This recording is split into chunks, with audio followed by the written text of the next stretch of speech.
So one thing that I've been saying probably since November 6th is that I don't really understand fundamentally what the appeal to voting for Donald Trump is. One of the main reasons why I haven't been uploading very consistently during this era of politics is because it's just all insanely unconstitutional. They have said out loud that their game plan is to just have as many news stories as they possibly can, so they kind of cloud up the facts with what they're actually doing. This is what they've said. So one thing that really bums me out is that the Supreme Court is just now starting to do stuff. And even though they are beginning to do stuff, it doesn't really seem like there's too much that they can actually do. So apparently today, the White House asked the Supreme Court to lift the rulings on the deportations. This morning, the White House asking the U.S. Supreme Court to lift its pause on deportation flights of a group of Venezuelans it says are gang members. This after a bus of those detainees left the ICE Bluebonnet detention facility on Friday night, but then turned around as lawyers fought the deportation flights in court. Among the detainees, Eduardo de Boyen-Raul, whose wife visited him on Saturday. They were told, well, you were lucky you were sent back because you were going to El Salvador, not Venezuela. Why did ICE say that your husband was detained? Because of his tattoos. ICE did not return NBC News' request for more details on his detention. In a separate case, the Supreme Court has also ordered the Trump administration to facilitate the return of Maryland resident Kilmar Abrego Garcia, who was sent to an El Salvador mega prison last month. The president saying a week ago he'd obey any rulings from the Supreme Court. If the Supreme Court said bring somebody back, I would do that. I respect the Supreme Court. That's really nice that he would say that. They're about to play him saying the exact opposite. I don't get it. How is that not crossing a line? I believe he was in a conversation. I believe it was with, I think it was Pam Bondi, where he was saying, did they vote 9-0 in our favor?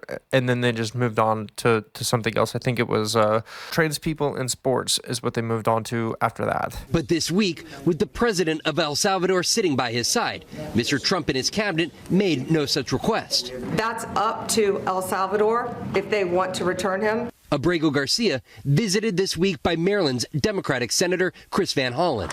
If you deny the constitutional rights of one man, you threaten the constitutional rights and due process for everyone else in America. Trump has also spoken recently about wanting to deport U.S. citizens if it could be done lawfully. We also have homegrown criminals that are absolute monsters. I'd like to include them in the group of people to get them out of the country. I wonder... So everything that he's been doing, he has said that he's wanted to do, and now he is doing it. So I am curious to see if these people that he's talking about right here, are they going to experience due process, or are they just going to be unconstitutionally picked up and removed from the country? I don't know. Various legal hurdles, the president has not shied away from directly attacking judges. We have activist judges that don't want murderers to be sent out of our country. Even calling for the impeachment of the federal judge who paused. That's just so funny that actually works. People hear that and they're like, yeah, we do. We got activist judges that want murderers in the country. Of the deportation flights. Meanwhile, protesters out in the streets this weekend, from Denver to New York, voicing anger at the Trump administration, including its recent immigration actions. Now, Peter, the president is here this weekend in Washington, golfing yesterday in Virginia, and he says celebrating Easter from the White House today. The White House press secretary last night called those legal efforts to block the deportations, quote, meritless litigation, but the decisions of the courts in the days ahead will be key with those detainees' fates in limbo. Peter? Yeah, it's really interesting to me how, this has become a big deal. I don't know where it's going to go. See, that's the thing, because he's legally protected. There's really nothing that the Supreme Court is going to be able to do. They would have to either get Congress or the military involved. And Congress is probably the most likely, I would hope. But then we have to actually get them to impeach him. He needs a majority to get impeached in the House, and I think a supermajority in the Senate. I'm not too sure. Yeah, I think you need like 67 maybe votes, which isn't going to happen. It's going to have to get much worse than this for that to happen, which is very defeating to have to say out loud. Here was Van Hollen discussing it with Meet the Press about his experience going down there. You just returned from El Salvador, as I just laid out, to meet with Mr. Abrego Garcia. You were rebuffed multiple times from entering the prison where he was initially being held. SCOTUS. He has, as you said, been moved since then to a different facility. Did you accomplish what you set out to on this trip? I did. I had two missions. One was to ask the government of El Salvador to not be complicit in this illegal scheme with the Trump administration and to release him. I made that request to the vice president. They denied that request. My other major purpose was to just see Abrego Garcia, to see if he's alive. Nobody has heard from him since he was disappeared. He tried to make a phone call from the Baltimore Detention Center after he was illegally abducted. Which one thing that I want to know is Hollen kind of came out of nowhere. I don't remember seeing him, hearing about him a single time during the campaign. It might be one of those things, though, that after you learn about something, you realize that you've actually seen it and heard it a trillion times. You just had no idea what it was. And then you start recognizing it. Could be one of those, but I've never seen this man before. And it's weird that after the last 8 years of Trump-era policies, why this is kind of the last straw for him. But you know what? Maybe this is personal for him, so he feels like he needs to speak out. I don't know, but it's just kind of weird. Also, if he was in prison, was he escorted to the dining room that you guys were like photographed in? I don't know. Couldn't do that. So my purpose was to meet with him, to be able to tell his wife, Jennifer, and his family that he was alive. And despite all the circumstances, he said that his biggest worry was about his family.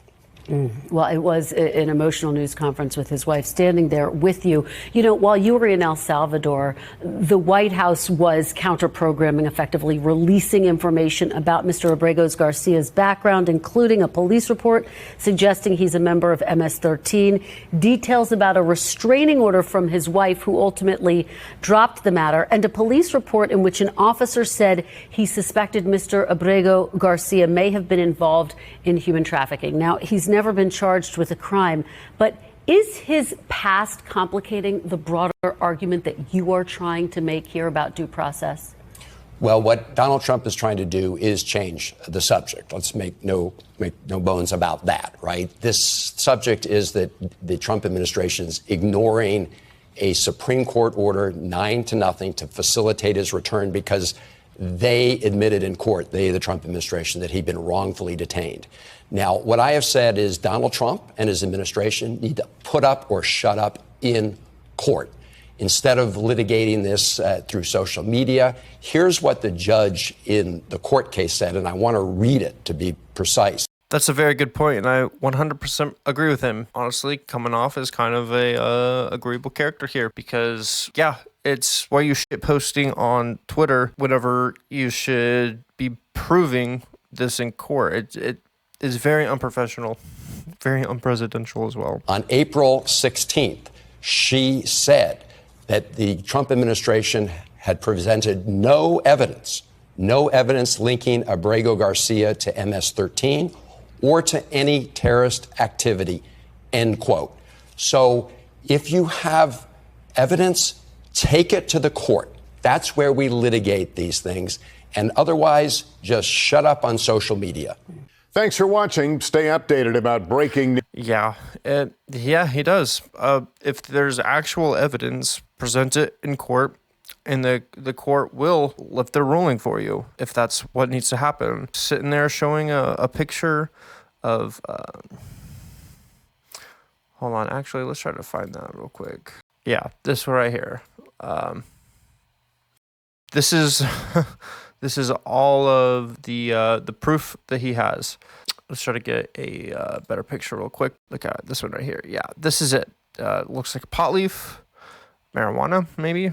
I don't know what these words. Smiley face, S, cross is a 1, skull is a 3.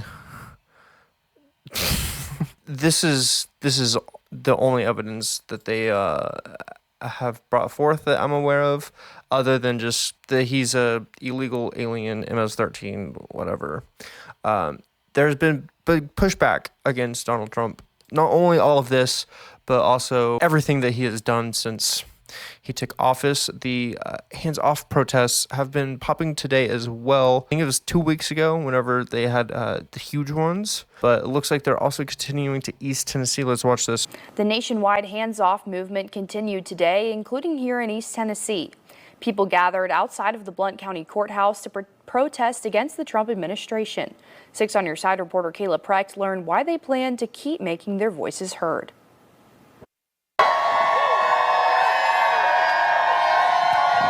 Over 400 protesters gathered in Maryville, hoping to send a message to President Trump and his administration. We just want to bring back kindness. Kindness needs to make a comeback. In Blount County, it all started with Mel Pierce joining the nationwide hands-off movement. I heard that there was nationwide protests going on. I didn't see one for my county, so I decided to just start making a post, putting it out there, thinking maybe 15 people would show up.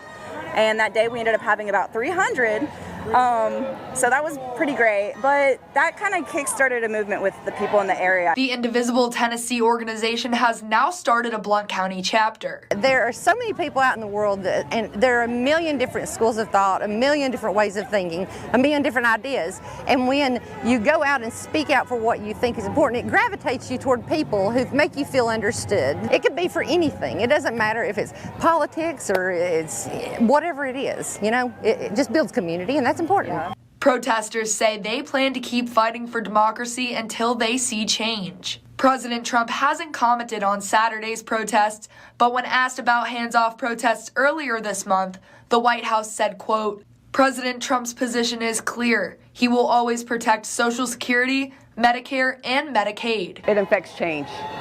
We know that it's going to take 3.5% of Tennessee to show up for a change to be affected. So we're talking 250,000 people in the streets. That's what we're trying to do. That's our goal, 250,000 people in the streets. Reporting in Blount County, Kayla Precht, 6 on Your Side. Maryville was just one of many Tennessee towns seeing these kinds of protests today. Yeah, it's some pretty good stuff. It's good to see that not everything is on fire